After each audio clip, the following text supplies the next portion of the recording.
Bismillahirrahmanirrahim. Assalamu alaikum. Imagine this, a man who murdered not one, not 10, but 99 innocent people. He was feared, hated, and cursed by everyone. His hands were stained with blood.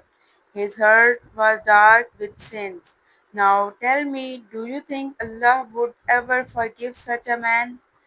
Would mercy ever reach someone who destroyed 99 lives? This is not a movie plot, this is a real story. And this story is one of the most powerful lessons about the mercy of Allah, the power of repentance, and the hope that never dies. Today we are going to journey through this story step by step. We will feel his guilt, his fear, his search, and his final moment of hope. And maybe, just maybe, you will realize that no matter what you have done in your life, Allah's door of forgiveness is always open. Have you ever felt like your sins are too many to count? Have you ever thought it's too late for me? Allah will never forgive me. The man kills 99 people. He feels emptiness inside. He wonders if there is any hope for him. He goes to a scholar. The scholar says, "No, there is no hope for you." The man kills him too. Now the number is 100. But something inside still pushes him. Maybe there is still a way. Maybe Allah will forgive me if I find the right answer. Sometimes you and I may not have killed anyone, but maybe we have killed our prayers, maybe we have killed our honesty, maybe we have killed our connection with Allah. And yet, just like that man, there is something inside of us that whispers, maybe Allah will still forgive me. What happened next? Did this man find the right path or did he fall deeper into darkness? Stay with me because the answer will change the way you look at repentance forever. After killing the scholar, the man had now taken 100 lives. His sins were beyond imagination, but deep inside, his heart was still restless. His soul whispered, "There must be a way back. Maybe someone can guide me." So he searched again.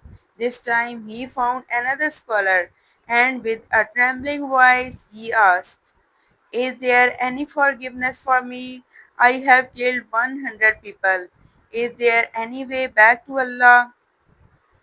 Unlike the first one, this scholar looked at him with compassion. He said, "Yes, the door of Allah's mercy is always open, but you must leave this land of evil. Travel to a new place, a place where people worship Allah sincerely. Join them, live among them, and repent sincerely. Then Allah will forgive you." For the first time in his life, the man saw a light of hope. He packs his things, he leaves his city behind, the city where he committed crimes. Every step he takes is heavy, but filled with hope. For the first time, his heart feels lighter. He was not running away from people anymore. He was running towards Allah. My dear friends, sometimes to change your life, you don't just depend with words. You must also change your environment. If your friend dragged you into sin, leave them. If your place make you forget Allah, change it. Just like that man, you might have to walk away from your past to walk into Allah's mercy. As the man travels, he grows weak. He struggles with each step. He falls to the ground, exhausted. His soul begins to leave his body.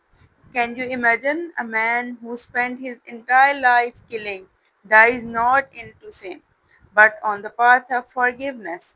Angels of mercy and angels of punishment arrive. They argue, punishment angels, he killed 100 people. He deserves hell. Mercy Angel said, but he was traveling to repent. He was seeking Allah's forgiveness. At that moment, Allah commanded the earth. The land of sin moved further away, and the land of repentance moved closer. When the angels measured, the man was found closer to the land of forgiveness. And so the angels of mercy took his soul. This is the mercy of Allah, greater than our sins, wider than sky, closer than our imagine. So, my dear friends, this story is not just about a man who killed 100 people. It is about me. It is about you. It is about anyone who ever felt like their sins were too heavy, their past too dark, their mistakes too big. But Allah says, my mercy is greater than my anger.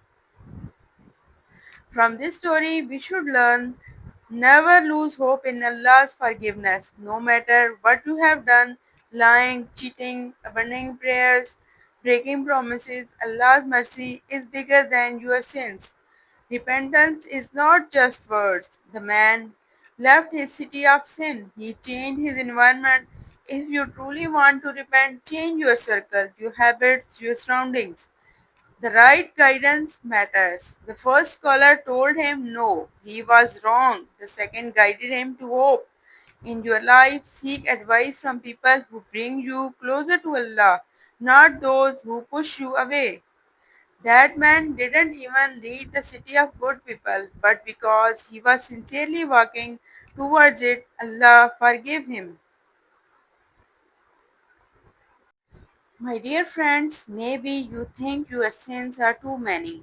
Maybe you think you are too far gone.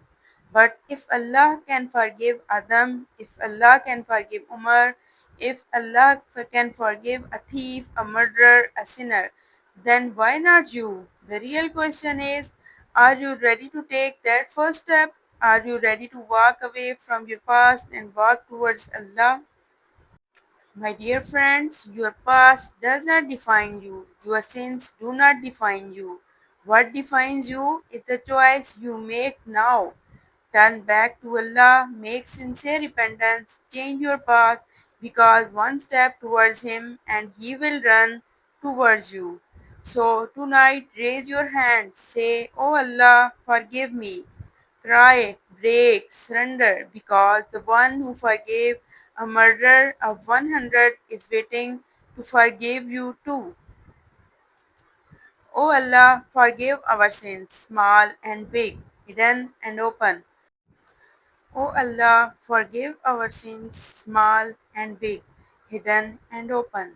O Allah, grant us sincere repentance before death. O Allah, let our last breath be upon your mercy, not your anger. If this video touched your heart, don't forget to like and share it with others. Maybe it becomes a reason for someone's change. And if you are new here, make sure to subscribe for more inspiring stories that can change lives.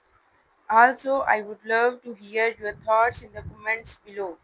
What lesson did you learn from this story? See you in the next video, inshallah. Allah Hafiz.